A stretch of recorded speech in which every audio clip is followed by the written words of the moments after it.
Welcome. Today I'm going to talk about getting the chair right for each child.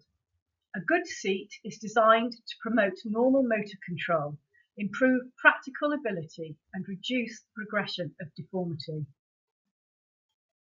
Getting the best solution is important, so we are going to talk about the importance of assessment and how to take account of each child's level of ability, to understand how much support a child will need to maximise their potential.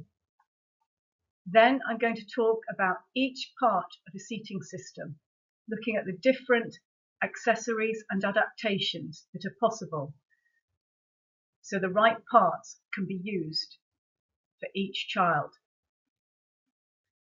You will need to discuss with the child and family where the chair is going to be placed, thinking about the space available and whether it will be used pushed up to a table, whether it may be transported outside, and what the chair will be used for by the child.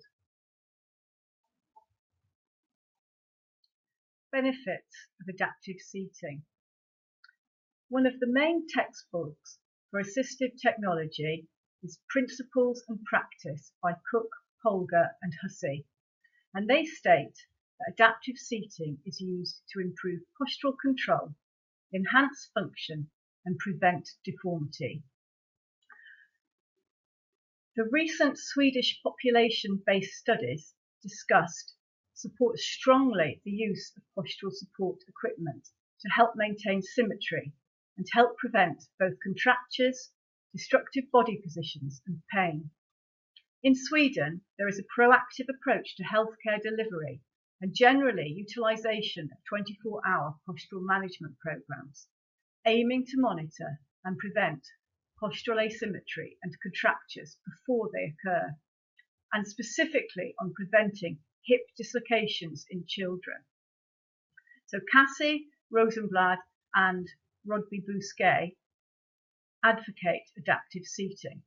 They found over half of the children with moderate to severe postural asymmetries required support to achieve an aligned sitting position, and adaptive seating systems were a vital provision for them to provide stability and enable them to participate in activities of daily life. Further, they found that children with severe postural asymmetries in either sitting or lying were twice as likely to have pain. Further research from Turkey was from a prospective cohort study, and this gave high evidence demonstrating the benefits of postural alignment, postural control and upper extremity function, supporting the need for adaptive seating. Why sitting is important. All the segments of the body relate to each other, and misalignment of one affects the other. So we're looking at the head position, the shoulder position, the trunk and pelvic position of children with disabilities, and they often have problems adjusting their posture and easily can develop deformities if they're not positioned correctly. If we think about typical motor development, an infant begins life being unable to adopt a balanced symmetrical posture. As his motor coordination improves, he will be able to maintain a symmetrical position, and finally he will be able to move between symmetry and asymmetry in a controlled manner. Children with a neurological impairment may lack this ability to move, and if they are placed in or adopt an asymmetrical position and cannot move out of it, they're likely to become uncomfortable and stiff. If this situation persists, that asymmetrical deformities may follow. The position illustrated shows the child seated in a good position that we tend to use for when we eat meals, when we write or play. This is the position we want to try and replicate for a child to enable them to function using their hands for day-to-day activities. So in sitting, the child should be positioned to ensure that the pelvis is symmetrical and the buttocks are at the back of the seat. The thighs are horizontal, with the hips, knees and feet bent at 90 degrees. The legs and feet should be supported, and they should be sitting upright with a straight back and head. Shoulders should be slightly forward, so the arms and hands are in front of the body to allow them to use them to the best of their abilities. This is good alignment. All the body segments are in line for purposeful hand and arm movements. The biomechanics of supported seating and function. This picture shows a person in a good, symmetrical, stable, seated position. The load bearing is spread equally over the base of support. The centre of gravity is within the base, and therefore he can use his arms and hands for purposeful activity. So good seating aims to provide a stable, balanced position so that the hands can function.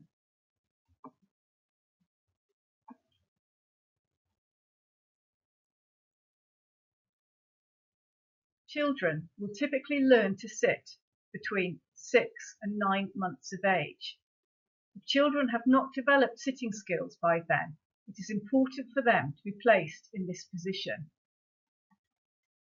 If a child cannot sit on her own, it is important to support her in a sitting position. Sitting will help your child see more of the world around and will help social interaction.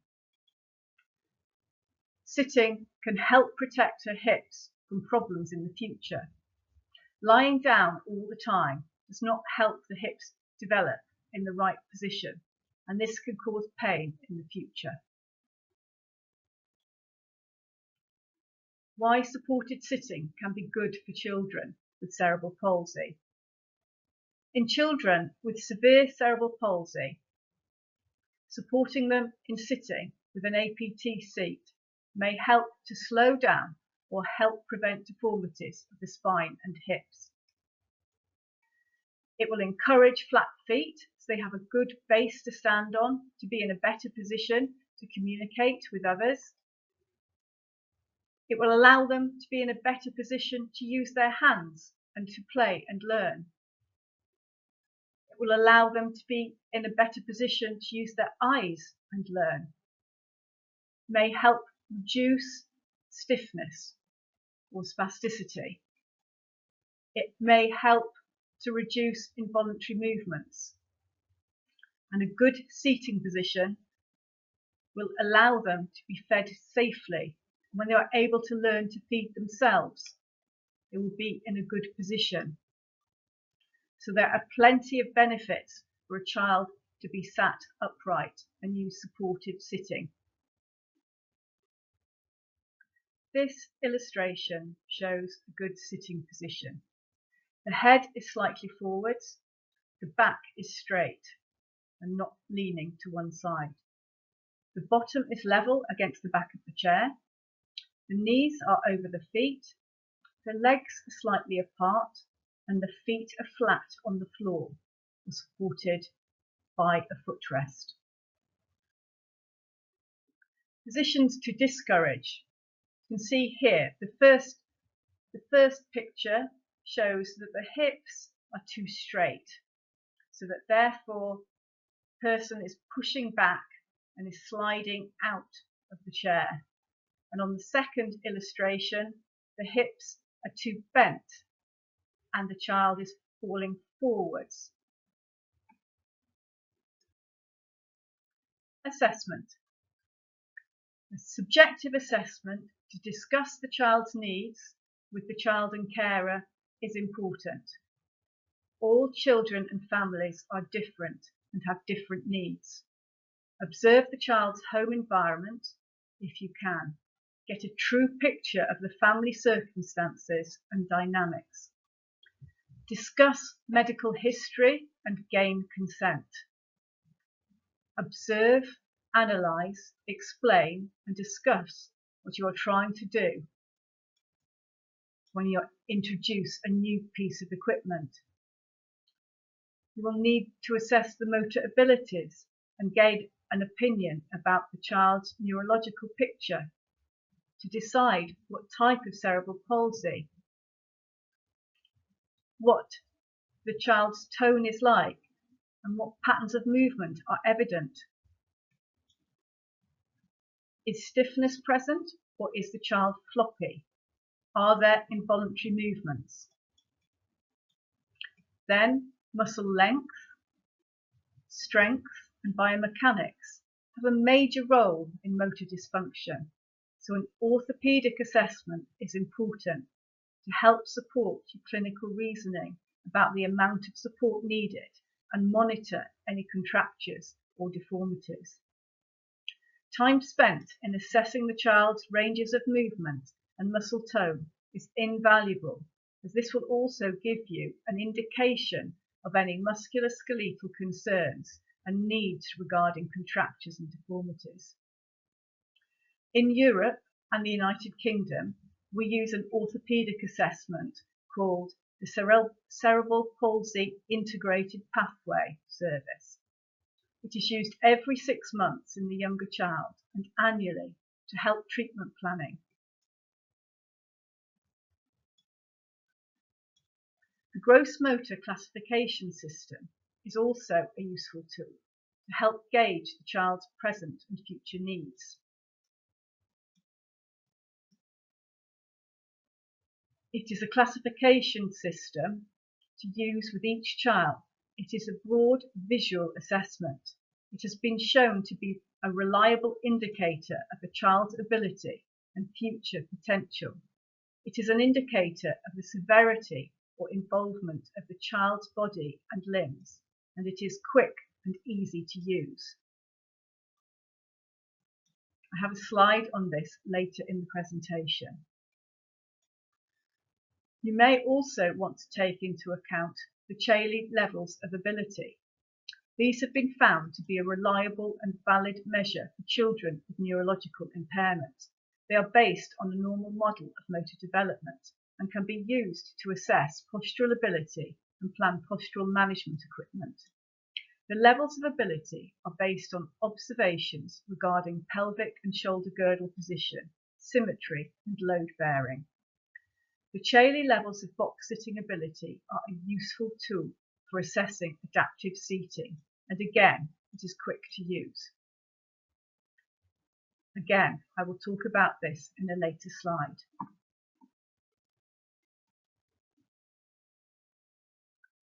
Developmental milestones are a sequence of events a child will typically achieve by a certain age. One thing to be aware of is correcting the age for a child that is born prematurely. So you actually go by their expected date of birth rather than the date that they were born. So, child development is a complex, dynamic process involving biological and environmental factors. Biological influences are around our genetic makeup, what our cognitive potential is, and our temperament, whether there are any undesirable influences whilst the baby was in the womb, such as a lack of nutrition or the mother drinking excessive alcohol, or whether there were any problems after birth, such as lack of nutrition, infection, maternal depression.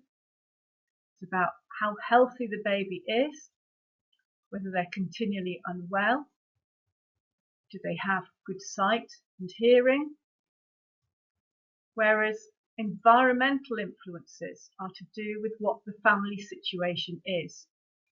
Do they have supportive parents who will give them the opportunities to learn, or are they in a family that is struggling to survive, needing to work all hours to put bread on the table, so lack the time and energy to give the appropriate amount of stimulation to their child? As you can see, both biological and environmental factors influence the child's ability to learn new skills. So in assessment, you want to consider the child's age and abilities to see whether the child has developmental delay. This is when a child does not achieve developmental milestones in comparison to a child of the same age. Global developmental delay is when there is a significant delay in two or more developmental areas categorized into motor skills, speech, cognitive skills, and social and emotional development in a child under 5 years old. Biological and environmental factors are important for motor learning. The child might lack the opportunity to develop their motor skills for a number of reasons, such as limited tummy time and floor play, a prolonged hospital stay, or other medical problems. Severe reflux, lack of parental input. The child may have decreased motivation to move because of a visual impairment or a hearing impairment. They may have a learning difficulty, or the child's temperament may not help. The child may have sensory difficulties. All these factors will need to be considered. Physical examination. You want to observe the movement patterns and feel the muscle tone. What are the child's predominant movement patterns and asymmetries? You want to assess the range of movement at the hip, knee, ankle, on slow passive movement and fast passive movement to indicate presence of spasticity. Look at the leg length, look at the hind foot posture, the midfoot posture and the spinal posture.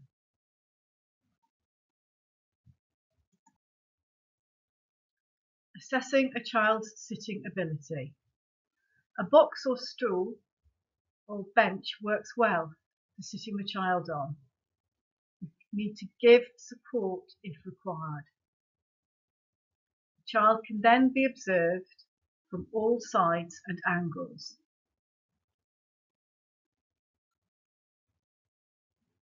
The height of the box, bench or stool is important and should ideally measure 90, 90, 90 at the hips, knees and ankles.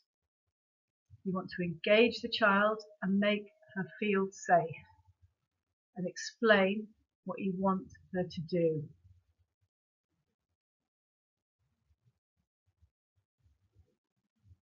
So, this child is 8 years old. She has spastic cerebral palsy. She has a gross motor function classification level 3. What you want to see is what she can do when she sits on the box. You want to observe how she gets on and off the box if she can.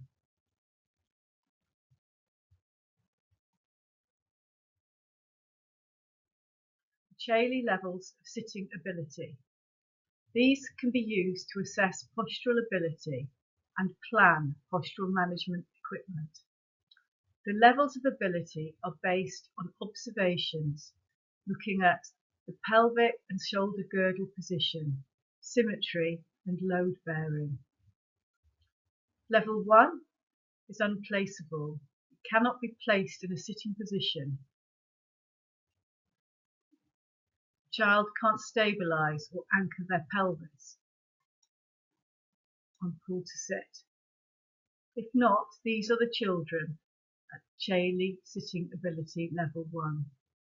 So the trunk weight cannot be brought forward over the sitting base for a variety of reasons.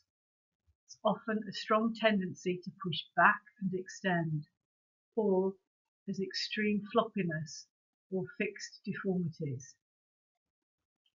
Chailey level 2, the child can be placed in the sitting position but can't balance.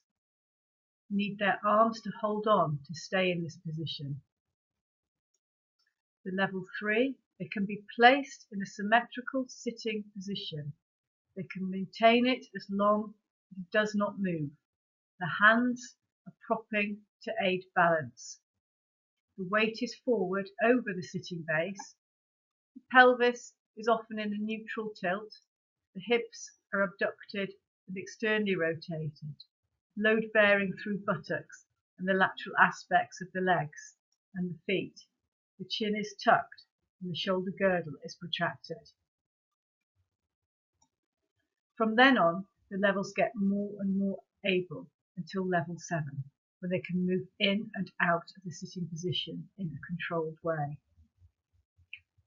I have a handout which shows these levels of ability, and these will help you decide with good illustrations and explanations of each level.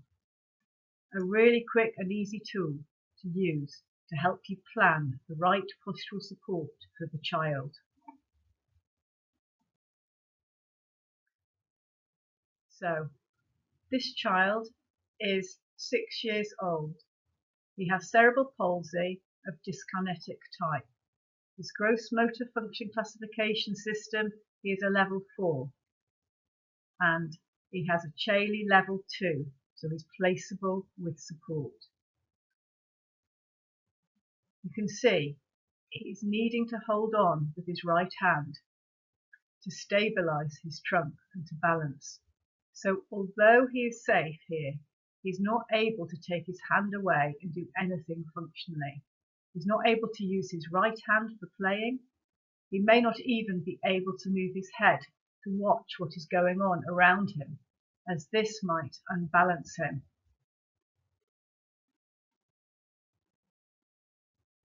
So, questions I want to ask. Is he safe sitting without support?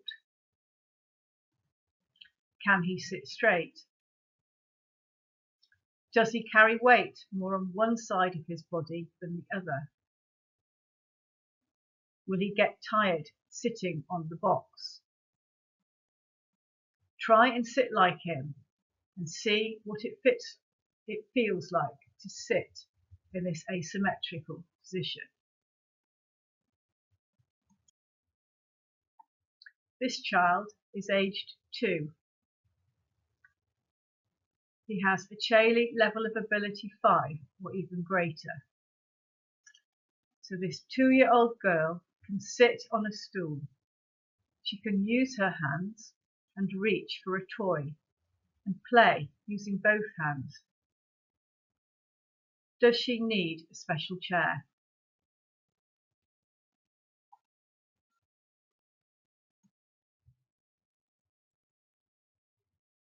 This child has cerebral palsy of the spastic type.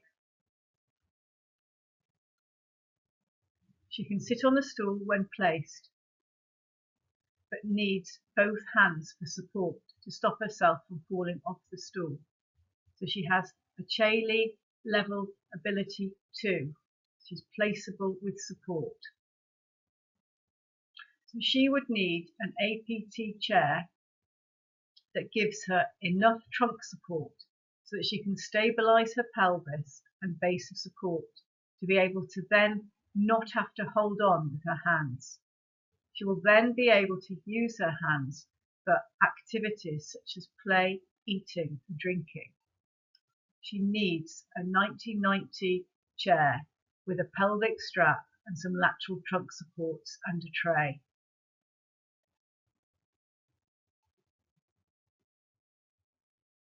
This child is 8 years old with cerebral palsy. He has a gross motor function classification system level 4 and a Chaley sitting ability level 2.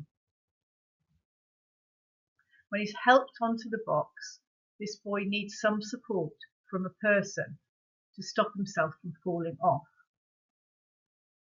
What kind of chair would he need in the classroom to be able to sit without the help from a person? He would need a supportive APT chair. From looking at him here in this position, What subtype of cerebral palsy do you think he has? His legs are not being pulled into an abnormal pattern that you see with spasticity, so he's likely to be a dyskinetic child with cerebral palsy of the dyskinetic type. I think he will have some involuntary movements that make it very difficult for him to maintain his balance. He will need a chair that gives him enough pelvic and trunk stability. A 4-point pelvic harness, perhaps knee blocks to aid his stability, lateral supports, and the height of the tray is important too. Maybe a chair that is tilted forwards to dampen down his involuntary movements.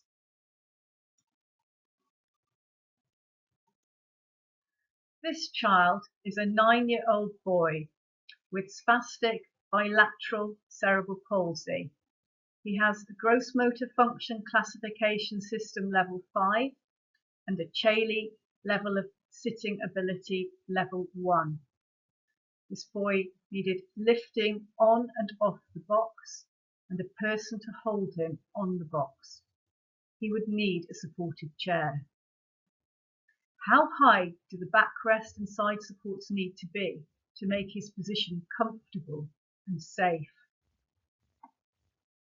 This child needs high trunk supports, as he lacks this ability.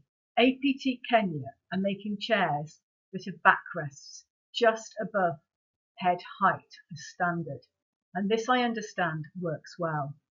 This boy needs high lateral supports, a 4-point pelvic harness, and he may need a chest harness too.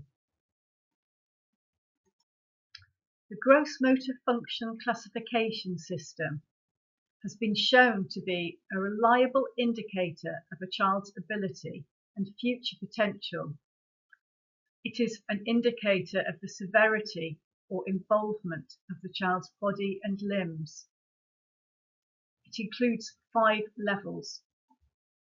The general headings for each level are based on the method of mobility most characteristic for children after 6 years of age. So the children that we see for assistive seats will be in levels 3 to 5, so they're more severely affected children. As you can see from these pictures, children that have a gross motor function classification level of 1, they walk without limitations. Those that are level 2, they walk with some limitations. So the children we're talking about are the gross motor function classification system level 3. Here the children walk using a handheld mobility device, so a K-walker or a rollator in most indoor settings. And children use wheeled mobility when travelling long distances and may self-propel for short distances. Then the children at a gross motor function classification level 4, these use methods of mobility that require physical assistance or powered mobility in most settings. So they need help to walk with a rollator or a K-walker.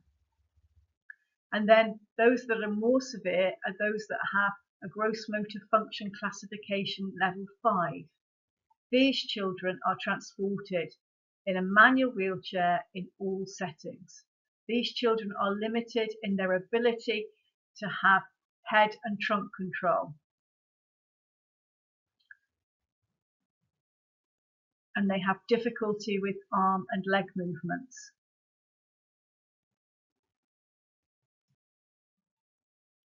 Considerations. So, a good seating position aims to provide a symmetrical and stable base of support so that the child has the opportunity to learn to move their arms for functional activities. Good seating is about comfort, function, and the prevention of deformity, as well as enabling the child to take part in everyday life, enabling better eye contact, communication, and social interaction. So if you cannot control the posture with your hands, neither will the chair. The contracture and deformity will need to be accommodated within the chair. You want to think about what the chair is going to be used for, where it is going to be placed. You want to think about the length of time that the child is going to sit in it, what kind of energy levels they have. And you need to have some realistic goals regarding their upper limb function. And then think about other helpful positions or equipment that the child may need. Once you've decided that a child needs an adaptive seat, then measurements need to be taken. It is useful to use some flat cardboard boards, as the measurements need to be in straight lines. It is not like measuring for clothing. Also, it is easier and more accurate to use a metal tape measure. It helps to have someone else writing down the measurements so that you can be as quick as possible. And for children who cannot sit or stand unaided, it will take 3 people to measure a child in sitting. However, there are choices in how to position the child for measuring. You can either sit the child on a flat surface, such as a table, with the legs hanging over the side of the table, or if there is space, you can lie the child down and take some measurements here.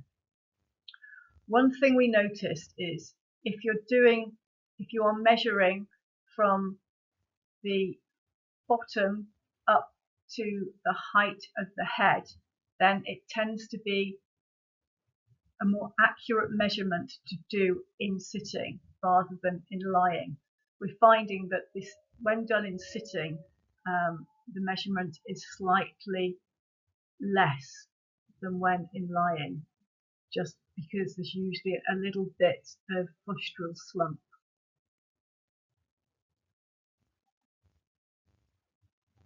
So the measurements that are taken can be seen here. What you need is the width of the pelvis, the width under the arms, you need the seat depth, you need the height of the child to shoulder level and to head level, and you need the lower leg height for the footrest.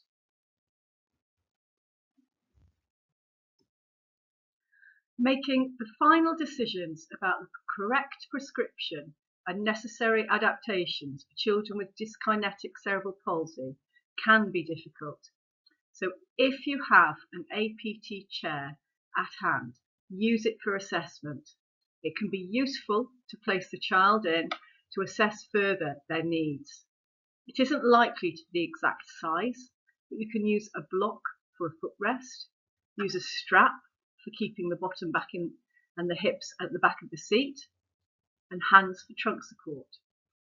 If a tray is available, you could try this too. You can then see what the child's posture is like and what further adaptations might be necessary. You can always try and recline or tilt the chair forwards too. So an assessment chair can be really useful. Chair adaptations. If the child has poor head control, then the child will require a headrest. What we found in Joro, Kenya, is to use a standard high back that encompasses the head. But you can use a headrest that is removable, which would encourage independent head control some of the time. We just found that a standard high back encompassing the head worked really well. Something to look out for is that children with cerebral palsy, when they lack good head control, they often use their peripheral vision to support their understanding of their immediate environment. However, if their head support is too long at the sides, they may not be able to use this vision in the same way. So you need to take care when designing equipment and consider each child's needs. Trunk support. How much support the child will require will be based on the child's amount of pelvic and trunk control, what type of cerebral palsy the child has, and whether the child has any spasms. For pelvic control, all children will require a lap strap. We're tending to use a 4-point pelvic harness for all our children because these help to stabilise the pelvis, keep the bottom at the back of the chair in a good position for stability. If a child cannot sit up in the middle without falling to the side, then we would add lateral supports. Some children will require more support than this, and a curved trunk support might be needed. This would give more stability. All depends on the individual child. Some children with poor trunk control will require higher chair sides to give them the support that they need. So assess each child individually to make the decision. Curved back supports above the tray helps this girl's posture and stability. She has dyskinetic cerebral palsy, and as you can see from the photo at the end, the child now has stability, enabling her to write. Cushions and footrests. What type of cushion does the child need, and what is available? Rather than a ramped cushion for a child that pushes strongly back into extension, for dyskinetic children, a wedge could be made and placed on the seat to help the child bend forwards, to be able to be in more flexion and help dampen strong extension. If a child finds it hard to sit without crossing legs, add a pommel. Pommels are not used as much as equipment in the UK as has leg guides. These are used to prevent the legs from crossing and reduce the risk of hip subluxation of the adducted hip. A knee block can help stabilise the pelvis if the knees can be supported so that there is some abduction and turning out of the hips. The pelvic posture and hip range of movement needs to be assessed first to check for the possibility of subluxation, making sure the child has no pain around the hip joints. If at any point you feel that there may be a painful hip and possible subluxation, then do not use knee blocks, as this may put force through the hip joint and cause more discomfort. In the UK, we would have a check hips x-ray. So knee boards are used to keep the hips in the back of the chair and prevent them from sliding forward if the child lifts her head and arms. Tray. A tray or table in front of a chair would allow a child to bear weight on their forearms.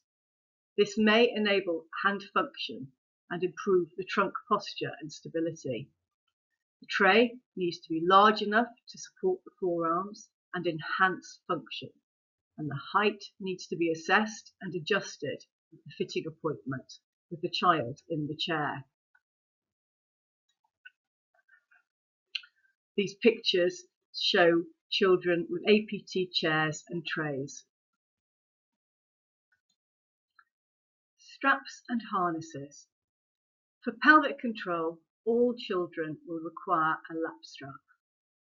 This is a strap attached to the chair from below and behind the pelvis that pulls it back firmly to prevent the pelvis sliding forwards. This will help with stability. In Joro, we're tending to use a 4-point pelvic harness, as this keeps the pelvis in a very good position. If a child is very low-toned and having difficulty supporting their body up against gravity, then a chest harness might be required. which will help with trunk stability and alignment. This is a harness that keeps the sternum back against the back of the chair.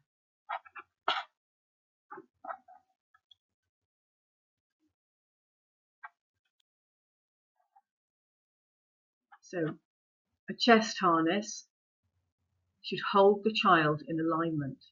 It should not be too close to the neck, and you would always unfasten from the top first.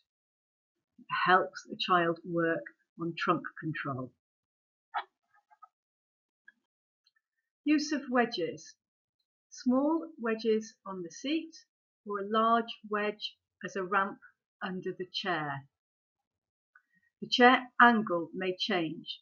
It will depend on the child and what he or she is doing.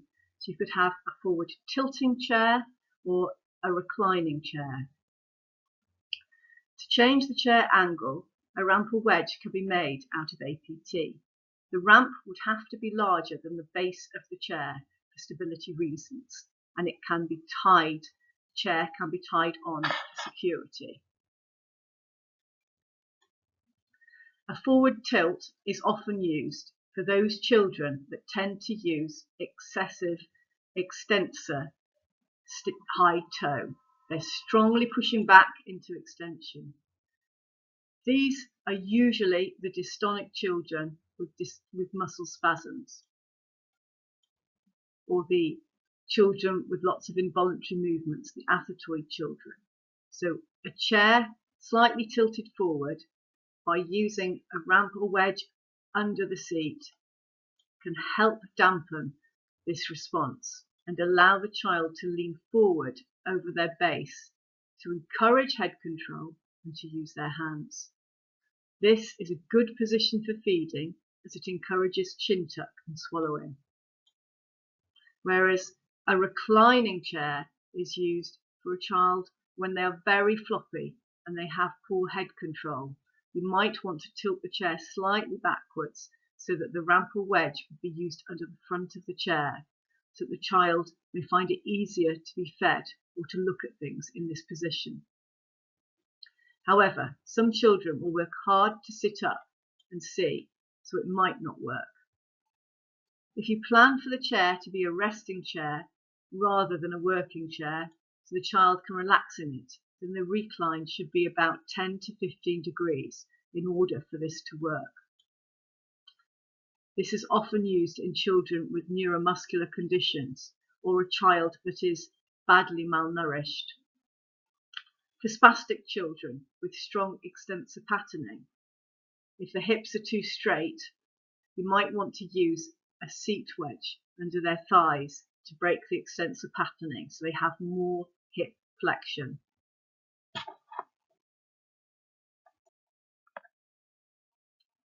Forward tilt for dyskinetic cerebral palsy.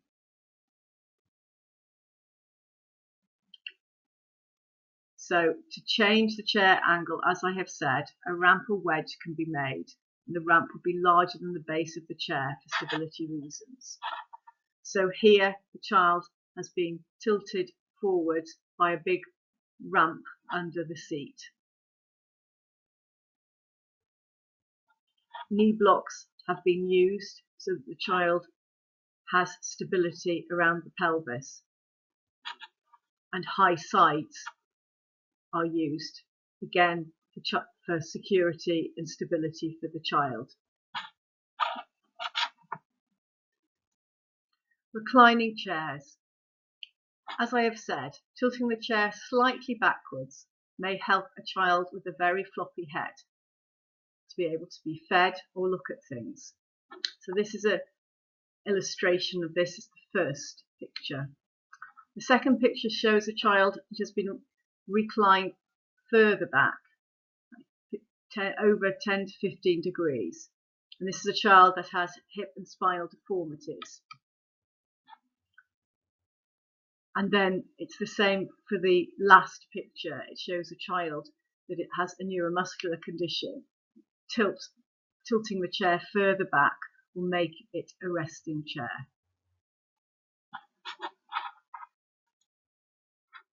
Shoulder space and function. What you can do for children that have athetosis and lots of involuntary movements, a single post or a double post can be put on the tray. This is something that they can actually hold onto and fix themselves. This helps improve their stability and helps reduce their involuntary movements, so hand function is more available to them.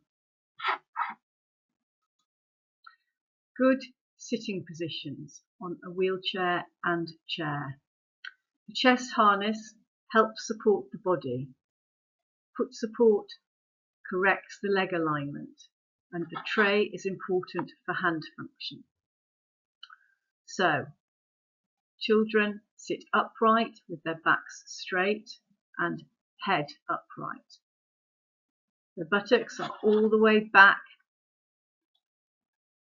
in the chair. If there is a lap strap, make sure it is tightened firmly enough to stop the child sliding forwards. Legs and feet must be supported. Shoulders and arms should be supported slightly forward and in front of the body. Problem solving. Child C, 6 years old, has bilateral spastic cerebral palsy with dystonic spasms, so is a mixed cerebral palsy subtype. Describe the differences in sitting between photos 1 and 2, and how would you improve the sitting posture? So photo 1, the head is not in alignment. The child lacks trunk and pelvic stability. They're not able to use their hands for purposeful activity. They're holding on. Photo 2. With the knee block, this helps pelvic stability and the tray helps trunk stability. So in photo 2, you can see that the head is aligned in the middle. He can use his hands for play. Children with dyskinetic cerebral palsy are probably the more difficult subtype to seat comfortably. Remember, the chair needs to fit the child well and be comfortable. Chairs for these children should hold their hips in greater flexion, perhaps with a knee block to help stabilise the pelvis and give more knee flexion. This excessive flexion at the hips and knees will help counteract the strong extensor pattern. Having the weight forward, with weight going through their arms and legs, will help. These children often like elbows on a squashy cushion. They don't like firm surfaces so much. So, tipping the chair forwards on a floor wedge will help prevent the strong extensor pattern taking over when they make efforts to lift their heads. The tray should be fairly high to reduce the effort of lifting both head and trunk. Some children will need a curved trunk support raised up from the tray so that the tray is lower than the height of the trunk support. This is because they can only use their hands low down. A wide, stretchy pelvic strap may be used. This will allow for any spasms and will help reduce them by controlling and limiting their range. The children will have the possibility of movement, but in a limited range. Usually we don't strap feet for these children. They often use their feet to push into the total extensor pattern, and this would reinforce their abnormal pattern and limit their ability to move in purposeful ways.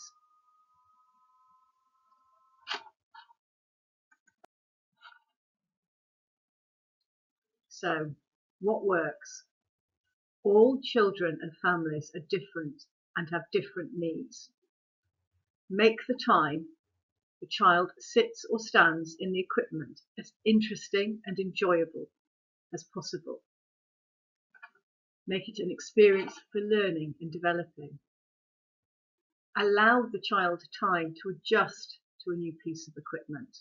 Start with short periods and increase slowly. Reassess if necessary and adjust the piece of equipment if it's not working. If a piece of equipment is used a lot and there's wear and tear, it can easily be mended.